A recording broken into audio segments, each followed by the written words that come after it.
கிருஷ்ணாய வாசுதேவாய தேவகி நந்தனாய ச கோபகுமாராய கோவிந்தாய நமோ நமக. நான் பாலகோபாலா பக்தை லதா பேசுகிறேன். அனைவரும் சப்ஸ்கிரைப் பண்ணுமாறு வேண்டிக் கொள்கிறேன். கிருஷ்ணனுடைய அருளை பெறுவதற்காக. என்னடா பழையபடி கிருஷ்ணாய வாசுதேவாயன்னு சொல்கிறேன்னு பார்க்குறீங்களா? ஆமாம், நான் சமீபத்தில் காசி, கயா, திரிவேணி சங்கமம் சென்று விட்டு வந்தேன். அப்போது என்னுடைய உறவினர்களும் ஃப்ரெண்ட்ஸும் அந்த காசி கயாவை பற்றி எங்களுக்கு சொல்லுங்கள், அங்கே என்னென்னலாம் நடந்தது அப்படின்னு சொல்கிறப்ப எங்களுக்கும் இது வரைக்கும் தெரியாத நிறைய விஷயங்களை அங்கே நிறைய கதைகளாகவும் நிறைய நாங்கள் டூரிசமில் போயிருந்தோம். டூரிசம்னால் பேக்கேஜ் போட்டு போனதுனால அந்த பேக்கேஜில் ஒரு பொண்ணு எங்களுக்கு அவ்வளோ கதைகளும் தெரியாத கதைகளெல்லாம் பற்றி அந்த கயா, திரிவேணி சங்கத்தெல்லாம் பற்றி சொன்னாங்க. அப்புறம் சீதாராமனுடைய கதைகள்லாம் நிறையா சொன்னதுனால அதை நான் நோட்டில் எழுதி வச்சுக்கிட்டு, இது ரொம்ப நாள் எனக்கு நினைக்கலை. ஆனால் இப்போ நிறைய பேர் கேட்டதுனால இதை நான் சொல்ல விரும்புகிறேன். இது அப்படியே கண்டினியூவாக மூணு ஸ்டோரியை பற்றி நான் வரிசையாக சொல்கிறேன். இது எனக்கு பிடிச்சிருந்ததுனால நீங்களும் அனைவரும் எப்படியோ ஒரு காலகட்டத்திற்கு நீங்கள் காசி, கயா, திரிவேணி சங்கம் போவங்க. இந்த கதைகளெல்லாம், இந்த சரித்திரத்தெல்லாம் நீங்கள் தெரிஞ்சுக்கிட்டு போனங்கன்னா நீங்கள் இன்னொருத்தவங்களுக்கு அதை டிக்டேட் பண்ணலாம். ஓகேவா? வாருங்கள், வீடியோக்கள் போகலாம். சரி, கேளுங்கள். Sharing with caring. Okay, Ganga பூமிக்கு வந்த வரலாறை பற்றி பார்ப்போமா?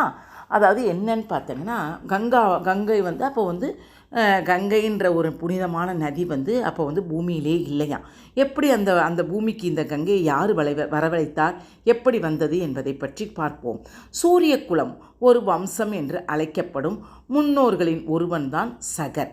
இவர் ரொம்ப நேர்மையாகவும் நல்வழியிலும் ஆட்சி செய்து வந்தாராம். இவருக்கு 2 மனைவிகள். ஒரு மனைவிக்கு அம்சுமான் என்ற ஒரு மகன். இவன் பார்த்தோங்கன்னா பயங்கர முட்டாளாகவும் முரடனாகவும் இருந்தான். மற்றொரு மனைவிக்கு பார்த்தோங்கன்னா 60,000 புதல்வர்கள் இருந்தார்கள்.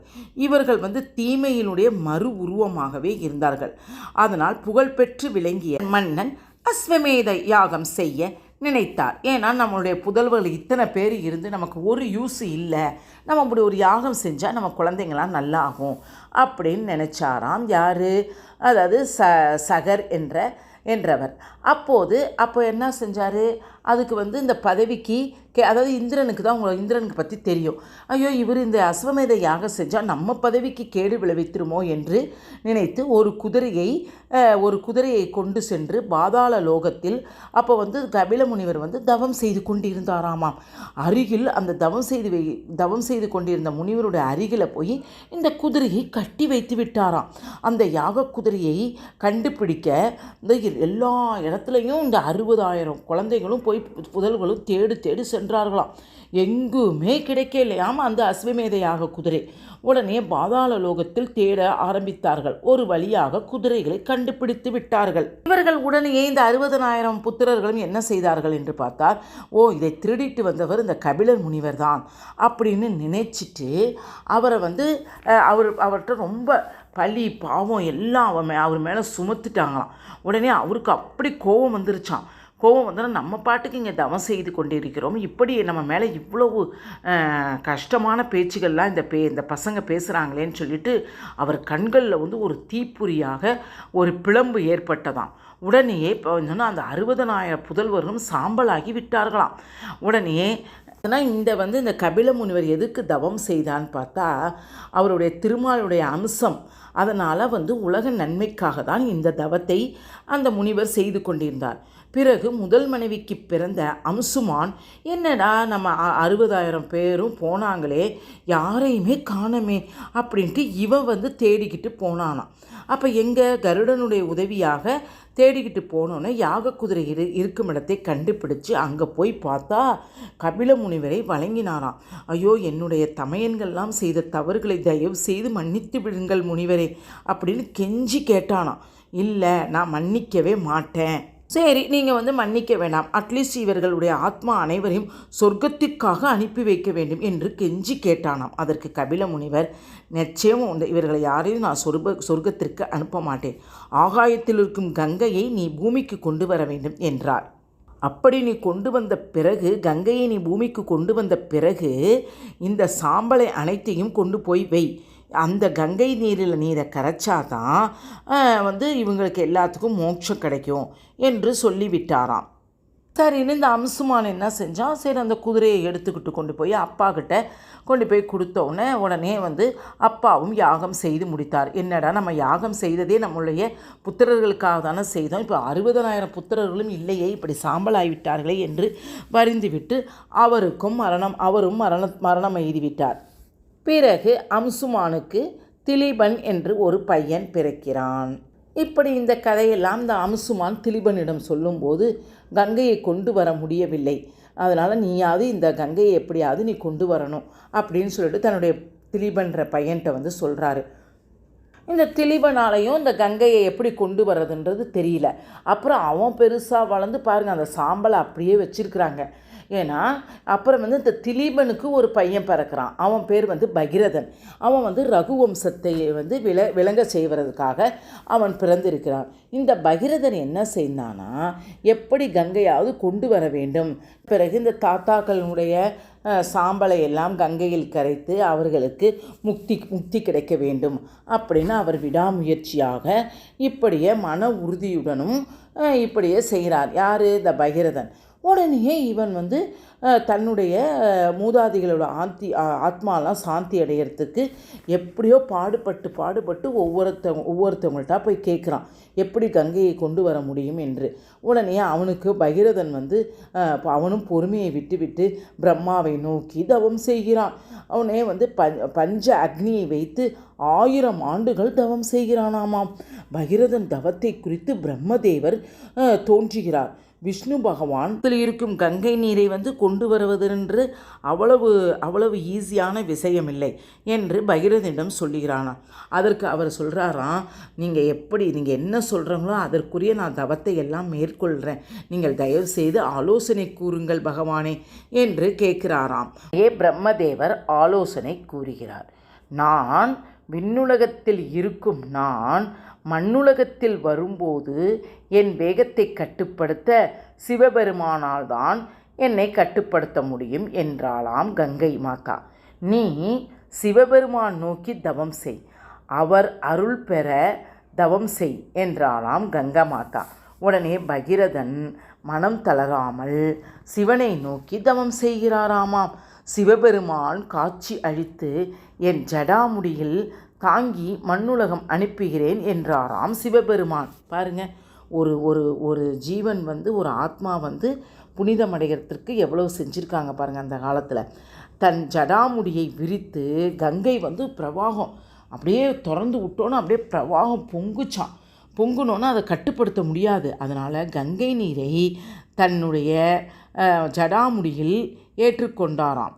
உடனேயே அதையும் மீறி நான் பாய்வேன் என்று ஆணவத்தில் பாய்ந்தாளாம் கங்கா மாதா. எனக்கு கோபம் கங்கா மாதாவினுடைய ஆணவத்தை அடக்க நான் கங்கையை பூமிக்கு அனுப்ப மாட்டேன் என்றாராம். உடனே பகீரதன் மன்றாடி கேட்டுக்கொண்டானாம்.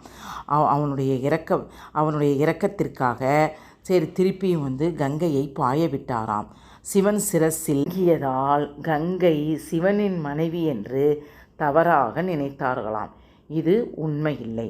கங்கை வேகத்தை தன் கட்டுப்பாட்டுக்குள் வைத்திருப்பதால் தான் கங்காதரன் என்று சிவபெருமான் பெயர் பெற்றாராம். முதலில் கங்கா மாதா விஷ்ணுவின் பாதத்தில் பயணம் செய்ததால் இது நந்த பிரயாக் என்றும், சிவன் பெருமாளை தரிசித்து தாண்டியதால் ருத்ரப்பிரயாக என்றும், அதாவது அடுத்தது கங்கை பிரயாகம் என்றும், நதிகளில் சங்கமம் என்றும் இது பெயர் பெற்றதாமாம். அதனால் பகிரதன் முதலில் தரிசித்ததால் பகிரதி என்றும் சொல்வார்கள். கங்கை வேகமாக நீர் பாய 5 முனிவர்களின் ஆசிரமத்தில் அழித்து விடுகிறாளாம். வேகமாக பாய்ஞ்சதுனால இதனால் கோபமடைந்த முனிவர்கள் தன் தவ வலிமையால் முழு கங்கை நீரையும் குடித்து விடுகிறாராம். பகிரதன் மீண்டும் முனிவருடன், என்னப்பா இவ்வளவு கஷ்டப்பட்டு நான் இந்த கங்கை நீரை கொண்டு வந்திருக்கிறேன், இதை திருப்பியும் நீங்கள் இப்படி குடித்து விட்டீர்களே என்று மன்னிப்பு கேட்பானாம். உடனே மன்னிப்பு கேட்டவுடன் முனிவர் மனம் இறங்கி அவருடைய காது வழியாகவே நீரை பாயச் செய்தாராம். இதனால் ஜந்து முனிவர்களின் மகன் என்று ஜான்வி என்று சொல்வார்கள். பகிரதனிடமிருந்து நான் எங்கு பயணம் செய்ய வேண்டும், எந்த வழியில் பயணம் செய்ய வேண்டும் என்று கேட்கிறாளாம் கங்கா மாதா. அதற்கு பகிரவன் கங்கையிடம், கங்கை தாயே, நான் தேரில் செல்கிறேன், நீங்கள் என்னுடன் தொடர்ந்து வாருங்கள் என்றானாம் பகிரதன். உடனே கங்கா மாதாவும் தேருக்கு பின்னாரே தண்ணி தானே அப்படியே ஓடி ஓடி ஓடி செல்றாளாம். உடனே திரும்பி பார்க்குறானா, கங்காதேவி வரவே இல்லையாம். என்னடா இப்படி இவ்வளோ கஷ்டப்பட்டு நம்ம கூட்டிகிட்டு வந்து கங்கா மாதாவை காணமே அப்படின்னு திரும்பி பார்க்குறாராம். இவர் நினச்சிக்கிறாராம், ஓ நம்ம வேகமாக தேர் ஓட்டினதுனால நம்ம வேகத்திற்குள்ள இந்த கங்கா மாதாவால் ஈடு கொடுக்க முடியவில்லையோ என்று நினைத்து அங்கேயே காத்து கொண்டு இருந்தானாம். எப்பொழுது கங்கா மாதாவும் வரவே இல்லையாம். தேரை திருப்பி கொண்டு போனாலாம். அங்கே ஒரு காட்சி திகைப்பில் ஆழ்த்தியதாம். அதாவது என்னன்னு பார்த்தங்கன்னா, இந்த கங்கை மாதா 7 பிரிவாக பிரிஞ்சிருச்சாமா. அந்த தண்ணி டொயின் டொயின்னு 7 அழகாக பாருங்கள், எவ்வளோ அழகாக அந்த காலத்தில் நடந்திருக்கு பாருங்கள். 7 பிரிவாக அப்படி இப்படி பிரிஞ்சிருச்சான். அது ஒரு தீவு போல் ஆயிடுச்சான். இது கங்கை மாதா அப்படி திரும்பினோன்னு பார்த்தா அங்கே சப்த ரிஷிகள் தியானத்தில் இருந்தார்களாம். தவத்திற்கும் ஞானத்திற்கும் கட்டுப்பட்டு அங்கேயே கங்கை மாதா தவம் புரிந்து கொண்டு இருந்தார்களாம். அவங்களால வரவே முடியலையாம். 7 ரிஷிகள் 7 சைடாக போய் தவத்தில் அப்படியே கட்டுப்பட்டு நின்றுடுச்சான் அந்த தண்ணி. உடனேயே அதுதான் அந்த இடம்தான் ரிஷிகேஷ் ஹரித்துவார் என்று பெயர் பெற்றதாம். சப்த ரிஷிக்கு ஆன ஆலயங்கள் அங்கே உள்ளதாம். அதனால தான் அவர்களை வணங்கிவிட்டு சென்றானாம் பகிரதன்.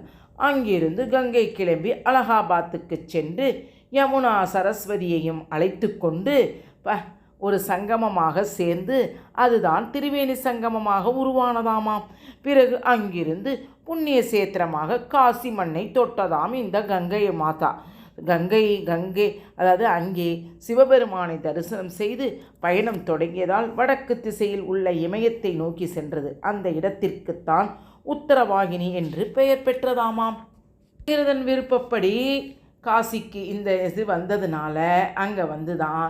அதனால் அவன் என்ன செஞ்சிட்டான்னா, தன்னுடைய அந்த தாத்தாக்களுடைய சாம்பல்களை எல்லாம் எடுத்து இந்த கங்கை நீரில் கரைத்து அனைவரும் சொர்க்கத்திற்கு அனுப்பி வைத்தான். விடாமுயற்சிக்கு மறுபெயர் யாருன்னு என்று பார்த்தால் பகிரதன். அதனால் இதற்கு உதவியாக இருந்த கங்கை நதியாக விளங்கியதால் அஷ்டவசுக்களின் ஒருவரான பீஷ்மரை பெற்றெடுத்தாளாம்.